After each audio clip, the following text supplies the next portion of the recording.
Delhi NCR की एक अदालत, जिला अदालत गाजियाबाद में जब एक घटना ऐसी घटी कि जो पूरे देश को शर्मसार कर गई और एक संदेश दे गई कि क्या जुडिशियल पदों पर बैठे हुए व्यक्ति भी इतना एग्रेसिव हो सकता है।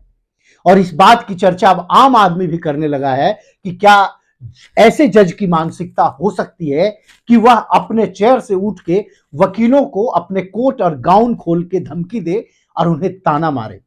इस वीडियो के वायरल होने के बाद पूरे देश में एक अलग ही माहौल और एक अलग ही चर्चा हो रही है।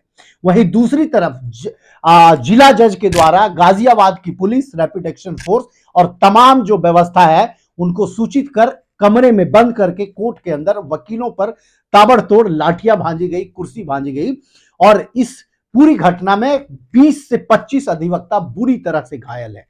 अब इस घटना के बाद जहां देश भर के वकीलों में उफान है, वहीं सुप्रीम कोर्ट बार एसोसिएशन ने स्पष्ट कर दिया है और एक पत्र लिख के यह मांग की है कि डिस्ट्रिक्ट जज गाजियाबाद के ऊपर एफआईआर दर्ज हो और उनकी सेवा बर्खास्त की जाए।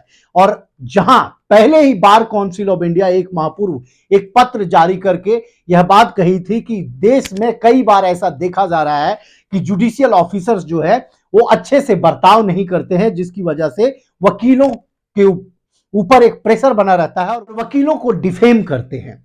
अब जब इस घटना की वीडियो वायरल हो रही है तो जहां सुप्रीम कोर्ट बार एसोसिएशन ने स्पष्ट कर दिया है कि गाजियाबाद के वकीलों के साथ सुप्रीम कोर्ट बार एसोसिएशन खड़ा है, वहीं डिस्ट्रिक्ट जज गाजियाबाद की बर्खास्तगी होनी चाहिए और उन पर कार्रवाई होनी चाहिए और इलाहाबाद हाईकोर्ट के जस्टिस द्वारा इस मामले की जांच होनी चाहिए।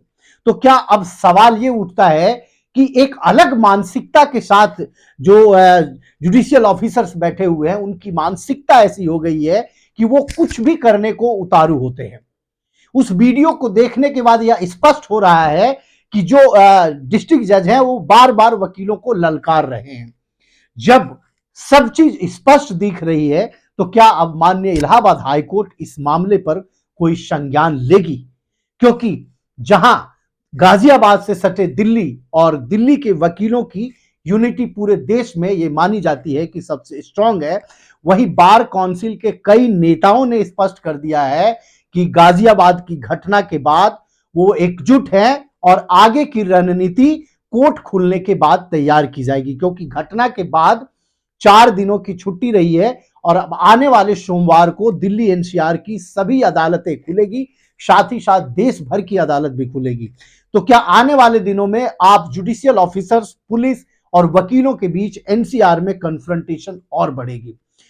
और इसकी संभावना पूरी है। लीगल बाउंड्री ने दिल्ली एनसीआर के कई सीनियर एडवोकेट से इस विषय पे बात की। सबके अंदर एक गुस्सा है और सबका यह मानना है कि पहली बार जुडिशरी के हिस्ट्री में ऐसी कोई हरकत हुई है कि जुडिशियल ऑफिसर अपनी सीमा को लांघते हुए अपने डायस से उठ के वकीलों को धमकी दे रहा हो। और अगर इस मामले पर इलाहाबाद हाईकोर्ट और सरकार गंभीरता से कोई कार्रवाई नहीं करती है तो दिल्ली एनसीआर के वकील जो है उत्तर प्रदेश पुलिस की और उत्तर प्रदेश पुलिस के खिलाफ एक बड़े विरोध दर्ज करा सकती है। और शायद ऐसी परिस्थिति भी बनने की पूरी संभावना है जैसी कि आपको याद हो आज से 3 वर्ष पूर्व दिल्ली में देखी गई थी, जब वकीलों ने दिल्ली पुलिस के जवानों को खुल के कोर्ट से बाहर खदेड़ना शुरू कर दिया था। और ऐसी परिस्थिति बनने की पूरी संभावना है जिस प्रकार से वकीलों में उबाल है। आप लीगल बाउंड्री से जुड़े रहें, लाइक करें, शेयर करें, सब्सक्राइब करें। धन्यवाद।